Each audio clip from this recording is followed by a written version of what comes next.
what are the criteria and maybe hierarchy of those criteria that you're looking at when you start with a subject property and you're trying to match those comps to the subject property? What's the hierarchy that you guys go down? So depends what market you're in, right? But the typical rule of thumb right now is I'm not putting any comps in my report that have closed more than 90 days. So I'm sticking within 90 days. So time for sure. Every report's got at least 3 sold comps, and then I'll put in 1 or 2 pending. So time and then pendings, because that's the most recent market for sure.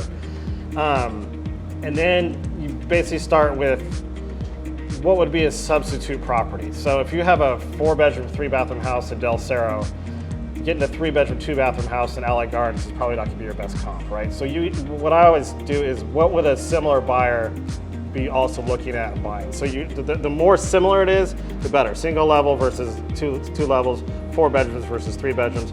So I would do bedrooms, bathrooms, square footage, and lot size would be the next thing, for sure. Question real quick. Important distance, is that? For sure. So the general rule of thumb is Fannie Mae doesn't want to see, they don't like to see things that are greater than 1 mile. That gets tricky in San Diego because we're a lot of suburbs, right? So I'd like to say, so that's the general rule of thumb out there, but each market is each market, right? Like Del Cerro is Del Cerro, Allied Gardens is Allied Gardens, Kensington is Kensington, North Park is North Park. So if I'm doing an appraisal in Kensington, I shouldn't be picking comps from North Park. Sometimes I have to because maybe it's got Mills Act or something like that on it. So you want to define each area as what buyers would look at.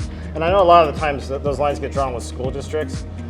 That's why I'm not a very good realtor, because I don't know anything about school districts, but I know that buyers use that, so that could also be a parameter, that sort of thing. And so beds, baths, square footage, location, and site for sure. And then it's all the, what I call preference items, so like upgrades, quality. And the reason that's probably not one of the top things is because a lot of that is, to somebody like quartz versus marble versus Corian versus whatever. Yeah. So granted. Yeah, so the structure itself, the lot that it sits on, and where it's at are probably the most And important. location, you're usually not crossing major freeways either. Yeah, totally. You try not to. I mean, Try not to. with every appraisal, you have to bracket everything a subject property has, like a pool or solar or a view, you have to bracket, right? And so you have to find a comp. So you might have to go 2 miles away. You might have to go across a freeway. You might have to go into a different neighborhood. But we can make adjustments for that as well. So, and Scott, what does bracketing mean? So let's say, for instance, you have a pool. So I have to find a comp that, and Fannie Mae or most lenders or underwriters require you to have a comp. If you want to give it value, because a pool has value, you have to find a comp that has sold that has that similar amenity. So if it has a pool and a spa, you try to find a comp with a pool and a spa. Obviously, every pool is different. You can get into luxury pools, you can get into just your basic oval-shaped pools. But as long as you have a comp that has a pool, you can give it value, then it's called bracketing. So if your house is in a pool, you go down to Walmart.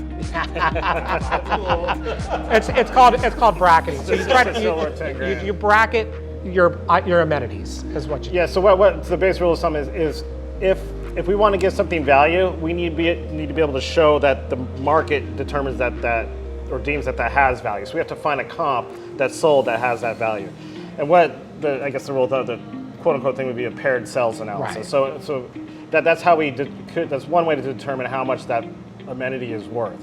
So say a house sells for $750 that has a view, and a house across the street doesn't have a view, sold for $700. We could argue that view is worth $50,000. So that's an appraisal technique. But in order for us to do that, we have to bracket it with a comp that has that similar thing.